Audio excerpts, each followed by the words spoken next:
Hey guys, so today we'll be looking at creating this Gaussian blur background effect. And this is really simple. It only requires one line of CSS code and just overlaying divs. So first we have a div, which basically houses the backgrounds, and I'll show you an example with a Lottie animation, a static image, and a actual gradient on Webflow. And then we actually have the content.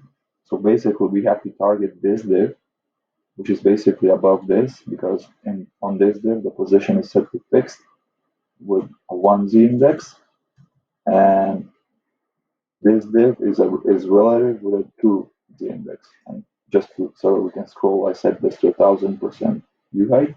Um, Now the CSS is basically just target the content, backdrops, dash filter, blur, and you can use pixels, you can use EMs, view height, whatever you want, any unit. And to show you that this works, let's make this 5 pixels. And as you can see, it's blurring down. If we set this to 500, it's going up. Let's keep it at 50 for now. Now let's make this be an actual image. So let's hide the gradient, which is basically done in Webflow. And let's add an image. I've already added one.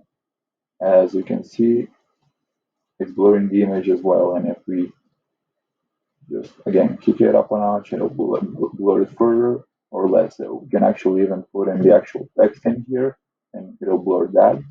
So let's take this a bit further and add in a Lottie animation. So I've already prepared a Lottie animation. It's just two circles going around. Let's make it creative so that it actually moves as you scroll down. Let's add the Lottie animation. So right now it's not doing anything. Let's make the blur a bit less. Let's make it 25. And we go to interactions. Under page trigger, hit the plus, go to well page scrolling.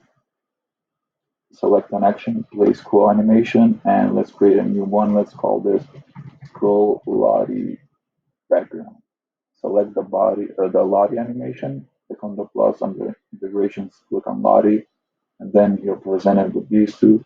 You can make custom changes, but for this example, let's just put the first one at 0, which basically means that on 0% of the scroll at the very top, the Lottie animation starts, it's at 0%, and at the bottom of the scroll, it's at 100%, basically at the end. And if you save it, nothing is happening. If you preview it, nothing is happening. But if you take the scroll, and if you move down, as you can see, it's moving around. You can play around with it. You can do some really custom and cool things, especially with Lottie animation. And that's that. So I'll be leaving the CSS in the description. Thank you guys for watching. I'll see you in the next one.